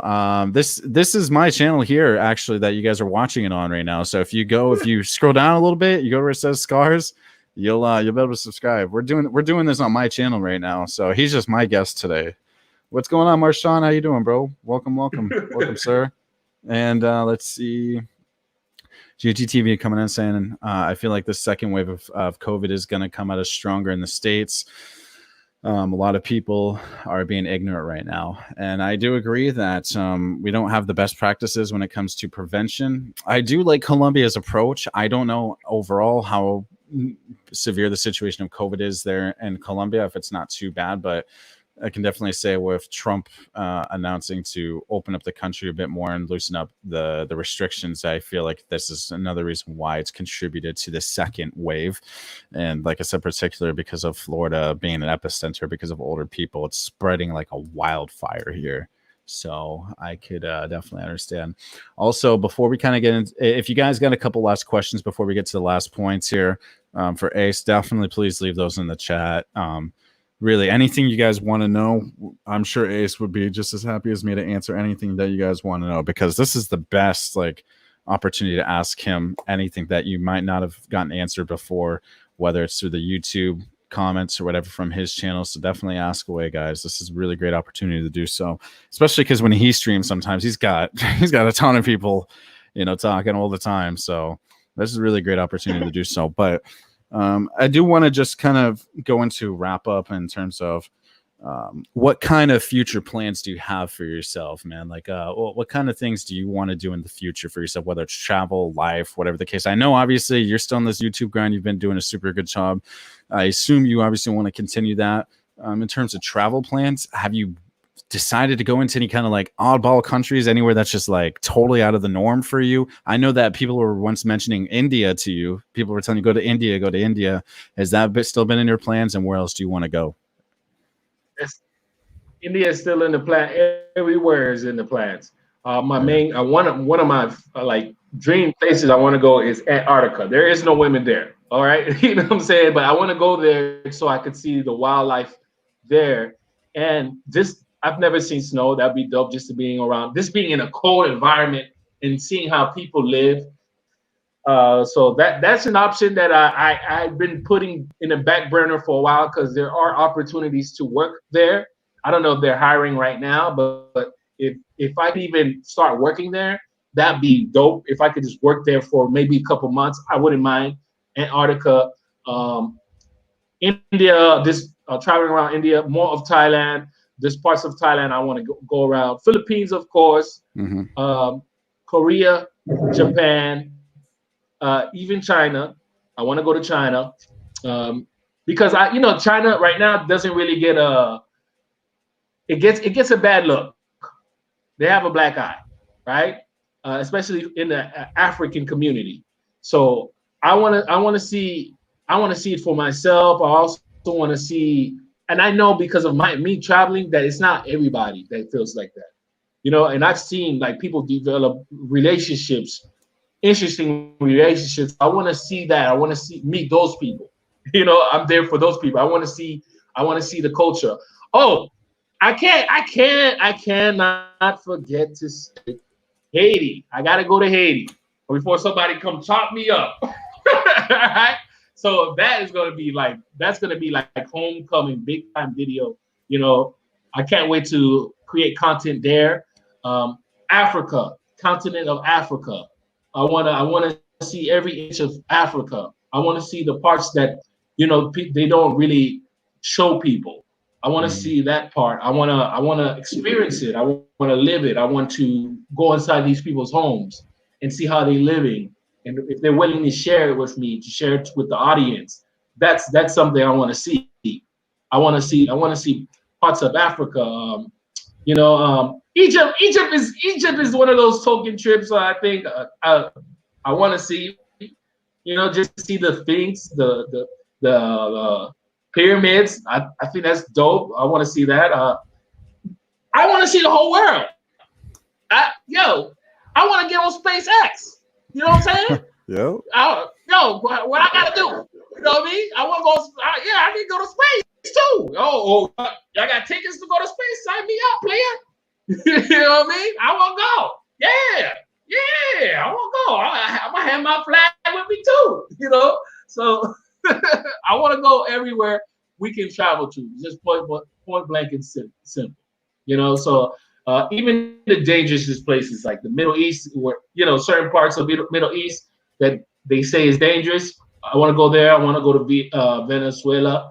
I'm next to it right now, but we got to see if it's safe for me to travel there. Or, maybe as soon as there's a new official president, I'll make my move over there. So yeah, man, everywhere, brother. Wow. That's actually, first of all, that's insane that you have no fear of where to travel to, whether, like you just said, Venezuela, which is considered the most dangerous country in South America. And many citizens, mind you, also have moved to the US because of the political situation there, because of dangerous situations. So that's actually really interesting that you just flat out said, yeah, I want to go to Venezuela and just see if it's safe to go there. And I assume you mean because of COVID, because you didn't even mention the danger part, and particularly you said in the Middle East. So you wouldn't be nervous to go to like Syria or Afghanistan or Iraq or Iran or anything like that. You know what? I don't. You know what? I'll say it right here. Like my experience dealing with people is, if people live there, the place is amazing. It's not a place in the world. If someone lives there, the place is amazing. Now there might be some bad apples. There might be something wrong. But Yeah. it's an amazing place because people chose to live in this place. So I feel like if I go to these places and I meet the right people and if they can feel how genuine I am, I will be protected in a way. Oh yeah, come on, man. You want to see? They ain't trying to show nobody, player. Come over here. Let me show you what they do over here. Dang, let me show you. They want to show the world. They're proud of their culture.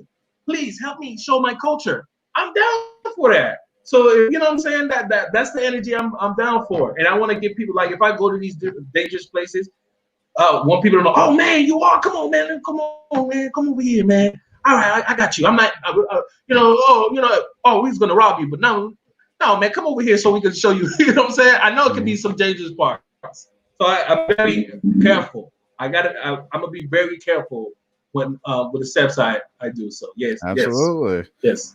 Marshall, Let's go. Let's go. I like this, man. Ace is the man to go to for travel. I love his enthusiasm. This is why I still watch his channel to this day. So, Marshall, I'm putting some little spaceship symbols in there, dude. Up away to space, man. That's gonna be the next move. Andre also saying go to Taiwan. I actually flew over to Taiwan when I was going to Hong Kong from the US. I got to fly over Taiwan. That would be a really interesting location to see too, and that's a little bit different from everything. Carlin Leons, am I saying that, Carlin? I think maybe I'm saying that wrong, and I apologize.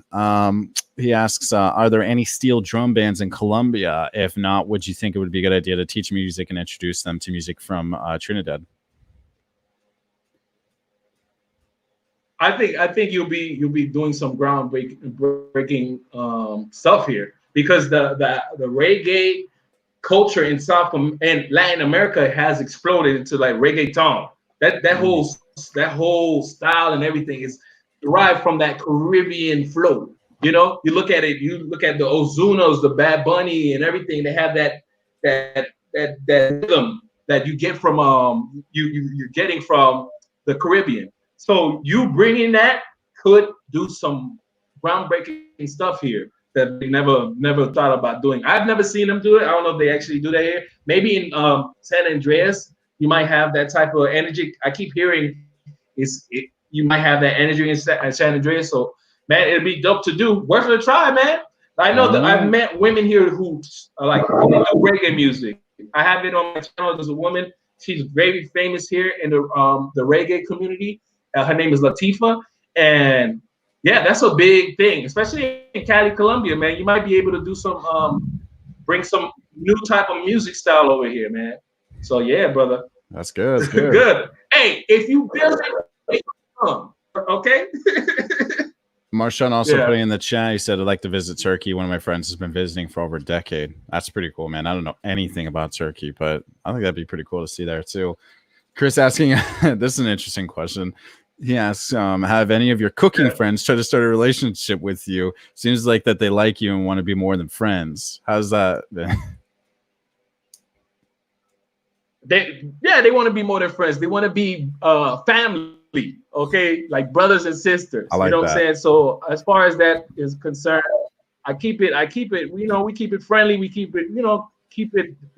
Having fun, enjoying ourselves. As far as like the Venezuelan women, those women are sweethearts. I try to protect them in a particular way, and so that way I don't put their social media out, because I know it's a lot of negative energy that I don't want to foster, because I've seen that happen in the past, and so that's why I put information out. But yeah, they're sweethearts. I don't take advantage of them like some people might assume because of the situation they're in. I don't do that. But yeah, I talk to them now whenever I have them over. Sometimes like now once in a while we'll talk. Hey, what's going on? Blah, blah, blah. Oh, how are you surviving? Whatnot and everything. It's a delicate thing because with people I meet, I'm not here to save their conditions. I can give them some, I can help them out, but I can't be the one to be their saviors. They have to learn how to save themselves. And I can give them tools, but I can't force them to use it. Put the tools in their hand and figure it out. That's not what I'm not here to do. But as far as the girls, they'll come over. They were here the day I filmed that Arepa video. They hanged out. Man, we partied. We partied. We partied. Oh, they out partied me. Wow. Okay, they out partied me. All right, I might post some videos up on my Instagram. You know what I mean? So they out part, and it was kind of cool for them because they're having a hard time, and they'll have time to what's like what in terms for women let down their hair. You know what I mean? Let just be relaxed and just for 1 second not think about their current life they're living. So we put some music up. I ordered them some KFC because they wanted some KFC. They big drinkers. They like to drink beer, so I got them some beer. They drank and we sang karaoke until I passed out. Yeah, but they went in. They went in. I went to sleep. I woke up. They were still singing and yelling. I went to sleep. I went to sleep on them. I was in the couch sleeping, and I went up, went in my room, and went to sleep. Yeah. And then I woke up in the morning, and they were still here. And so, we made some breakfast, and then they went home. Yeah, I didn't do anything, guys. I didn't. I was gonna say that would have been the one thing people are probably thinking. I don't feel like this, guys. Listen, man, guys, come on, man. I'm a guy. I like sex. Okay, men think about sex every time, but there's a time and a place, and I have class. I know I don't look like I got class, but I am a very classy guy. Very classy guy. Everything in good taste, man. And so, yeah, no. That's actually really humbling. You getting good questions, man, but they had to wait an hour and 45 minutes. Yeah. Hour and 40 minutes.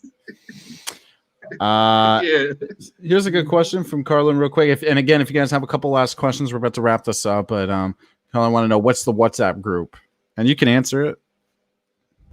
Well, yeah, I have two WhatsApp groups. I got three. Two of them are based off of Colombia and one about Asia. And so these groups are just made so people can converse and just talk and network amongst each other on a topic they like. So that's what they're made for.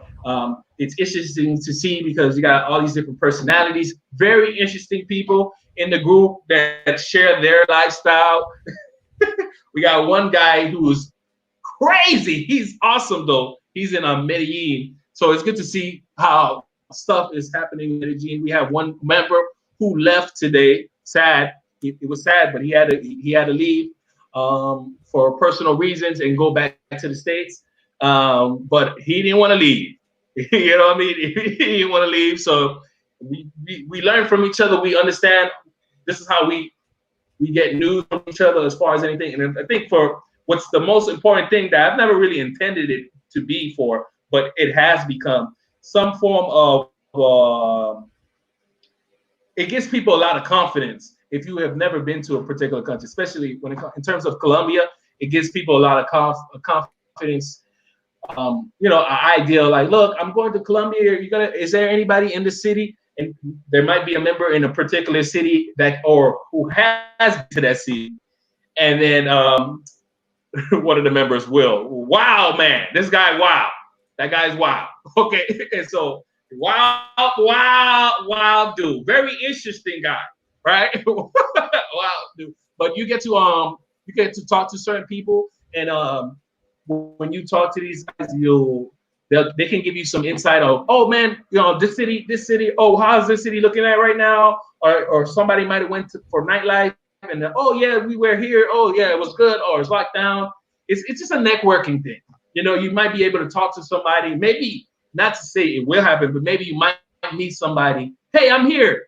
Anybody in town? Yo, I was coming there right now. I come check you out, man. Let's have share. Let's drink. Have some drinks. Converse. It's a cool experience.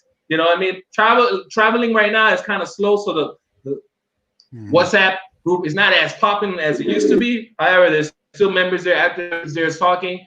At least updating us on situations in certain cities. So like the Asia WhatsApp group, there's talk about Thailand, what's going on in Thailand, Asia WhatsApp group, Thailand, and some talks of Philippines, and then Colombia WhatsApp group, the ones that are here, just basically Colombia, or and then social issues. They'll talk about life in general, what's going on between transpiring in the States, what's happening in Colombia. So it's a cool man. Okay, someone said the ad, email me, but it's not free. But I'll give you the information. Email me. This is AceLive. This is AceLive at gmail.com. You know what I mean? So sorry about the background noises, by the way, guys. Gmail.com. Here's the email, just so you guys know. If you do want to email him, I will say that if you're interested in getting into the group, I will say that you will get so much even more specific information and much better opportunities to talk to Ace about any questions that you have on traveling. That was a big reason that I was able to connect with Ace and to where we are at the point where we are now, is because I was able to get into the group and let them know, hey man, I'm moving to Vietnam. I have some questions about traveling there, what it's like. And when I actually got there, coincidentally, he was up where I was at too. We met up and everything kind of is history. So I would highly, highly suggest joining the WhatsApp group personally. Just because he's a great guy, great friend, great content creator. So definitely check it out. So just give him an email if you guys are interested. But Peter coming in also saying y'all are awesome. May God continue to bless y'all. Pray he blesses me too. Hey, thank you, brother. Appreciate that, man. And Will also coming in saying the WhatsApp group is worth that small donation. I absolutely agree with that. It's changed a lot in my opinion, of a lot of experiences that I've had. Even more so than just the YouTube videos, being able to get firsthand information from other members that have this travel experience to these countries, whether it is the Colombia WhatsApp group or the Asia one. You're going to say something? Yeah, no, I'm going to say I don't have all the answers, but somebody in the group might have more information. You got seasoned travelers in the group. You got young professionals, old professionals, people who really know exactly what you're talking about. You have so many different walks of life, executives in the group who, they have a lot of expertise in certain industries. And so you never know who you meet in the group who might be able to give you some form of insight. Because I don't have all the answers. But if there might be somebody, not to say there is, but there might be someone that does. 9 times out of 10, there is someone that knows or experienced. Because, not only that, the group is there if you want to share your experiences. People share their experiences. Like, hey, man, I went here, and guess what? They were shaking people down. Don't go over there. Mm-hmm. They shaking people down? Yeah, man. Oh, we're not going over there. Hey, man, it's over here, and they got some the girls half naked over there. Where? She half naked over there? Oh, we not going over there. Absolutely. What I mean? It just everybody they got a new place, dope food. This food right here. Well, man, that's a cool place. What was that at? Oh, okay, let me go over there. So, it's a cool. It's not too serious, but there's a lot of personalities there, man. I was about to say, when it comes to that stuff, like, because the people that are in these countries, since they are using the WhatsApp, the app, they're able to take these pictures or videos with their phones, and they do oftentimes share that. Or I'll notice there's also news articles or other articles of stories going on in these locations. So you do really get live daily information from this group. And I mean, it's consistent every day. I don't know what the Colombia WhatsApp group is like. I'm not in that one, but I've heard that one is there's always something going on there. But the Asian one too, I feel like it, and like he mentioned before, it is kind of slowed down quite a lot because of the COVID situation. But I still always find something new that I haven't seen before in there. So that's also a good idea to get into that WhatsApp group if you already haven't. Here's his email, Peter. So he's asking what the WhatsApp link is. There's not a link per se. You have to email him. He'll give you some inquiry information. Like he said, it's not free. You pay a little bit of money, like small donation. But like I said, once you get in, you got a lot of information and ask anything you want anytime. So, and I'm in the Asia WhatsApp group specifically. So if you have any questions for me about maybe my travel experience in Vietnam, particularly, I'm more than happy to answer, and always happy to provide travel experience or information. But yeah, we're just about to finish up. Ace, I don't know. Do you have anything else you want to say to the stream or for the video for later? You have any advice or anything else you want to mention before we end it? I just want to tell everybody, don't give up on travel. Be excited about travel coming up. It'll happen. Just fight for it. Fight for whatever you believe in. You know, if you need to get out, get out. Because you got people that are just used to the environment they live. Switch it up, make things change.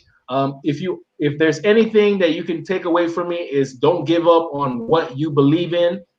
Keep working on it and it'll happen. All right. Yep. This one step at a time. You're gonna look back like, oh yeah, I started from where I'm at now. I'm far away from where I started.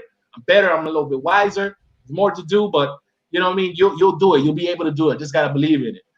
So I know a lot of people, they approach me about how they can make the transition out of the country.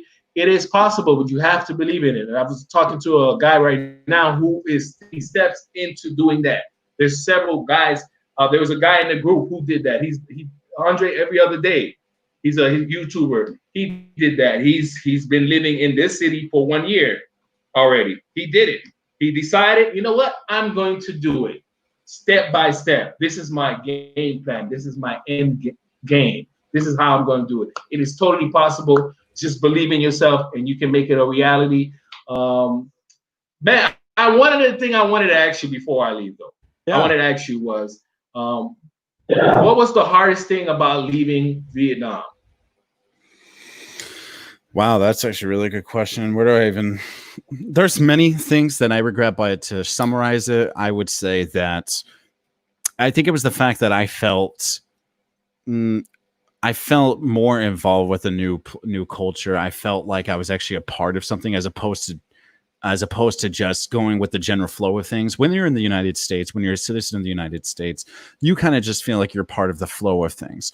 When you're in another country, especially in a place like Southeast Asia, you feel almost like a mini celebrity. And it's a weird thing to say, but you definitely feel different. You feel like you have more attention constantly, but more importantly, you get to know about a new culture. And with all those things combined, it overall just adds to this larger picture, this really great experience that you wouldn't otherwise ever have. So for me specifically, I miss everything about Vietnam. I miss the dating life. I miss the different types of food that they have. I miss the scenery. There's just everything kind of comes together into this just overall, this cultural differences, which is something that I very much miss. And I really hope at some point, maybe in the end of this year, or if not the end of this year, at the beginning of next year, I'll be able to get that experience to at least visit another country again if I'm not going to be an expat somewhere else. So I would say that's a thing that I definitely am going to miss the most about being out there, is just being a part of that culture again. So yeah, thank you, man. And also to everybody in the stream, if you guys need some information, as Ace was mentioning, it is a process to either visit or, well, specifically moving to another country. I actually did make a video you guys could check out here. I just put the link there in the chat. You guys could check out this video. This is tips on moving to another country, and I go into the different aspects of being physically prepared, financially prepared, and mentally prepared. And as we were mentioning earlier in the stream, with anxiety or travel anxiety, that's a big deal. You need to be mentally prepared to travel to these new places that you have really no information to. Make sure you get on YouTube. If you're thinking about going to another country, Do your YouTube research. I first of all suggest go to Ace's channel if it's going to be something about South America or even Vietnam or Thailand or whatever. He's got really great videos that'll give you firsthand experience. So do your research. Watch my tips video if you do want to get more detail oriented about what you'll need, and from there, you'll be set if you want to be an expat if that's your goal. Marshawn saying the hardest thing to leave are the women, and when it comes to dating here in the US and then another country, it's a huge difference, man. Unless you're going, I would say maybe unless you're going to like certain countries where dating and whatever relationships aren't really that much a part of their culture, like in terms of like if you're having fun or if you're going to get into serious relationships, it can be harder in other places than even more so in the US. But yeah, if you're in a place like Southeast Asia, you'll find dating's a lot easier. A really good way of testing that out too is the app Tinder. If you guys don't know, Tinder is this app where you could swipe right if you like a girl, left if you don't. You'll notice differences. I have this gold subscription, which I can passport my location anywhere in the world, and I can swipe right or left on girls. And I've noticed that depending on the country where I'm putting myself in, you'll get way more attention in one country and a lot less in another country.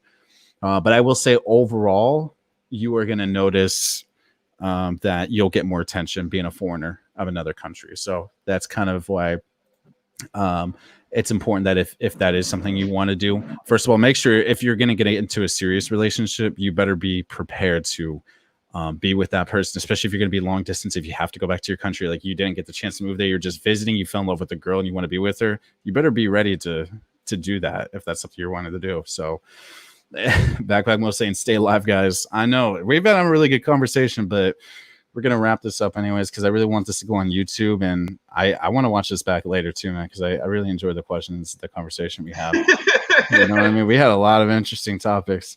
Orlando coming in saying what up, Ace?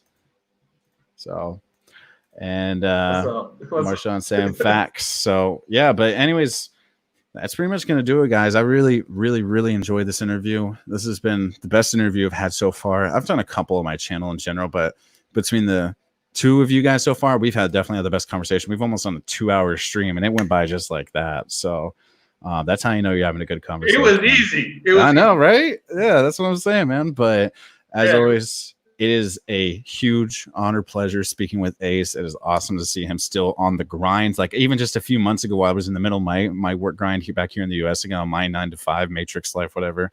I'm looking at your channel. I'm like, this man is still uploading and he's got that same enthusiasm every day. And that is another huge reason why I want to interview you, is because you were just super humble, genuine guy, always enthusiastic about traveling, life.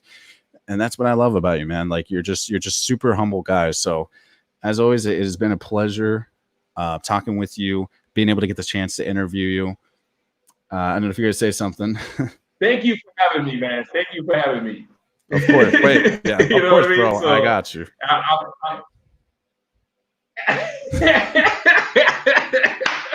All right, we had a great one, man.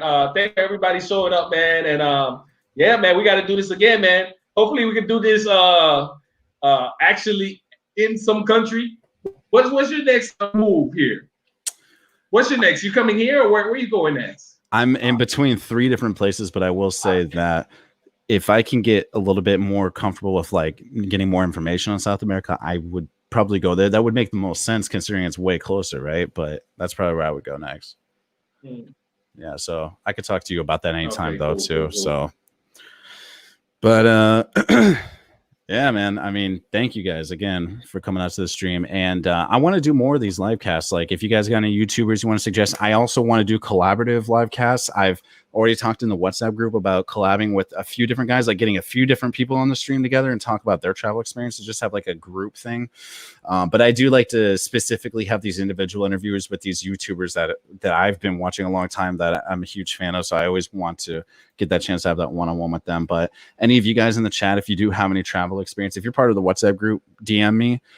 You can also you can email me if you go to my YouTube channel and you go to my my business email. You can email me there, ask me if you want to be a part of a live stream, and I'll talk to you a little bit, and maybe we can make a group live session thing happen and just talk, chat it up. And I want to start doing these more on my channel, but Yeah, hopefully. I think I would really like it too, Marshawn. I've been doing a little bit of research, and like I said, his videos have been helping me a lot. I am working on my Spanish. Mi español es malo, but you know what I mean. I'm gonna work on it, man. But anyways, thank you guys for coming out to the stream. I will announce hopefully some kind of other interview in the near future, and we'll see you guys around. See you.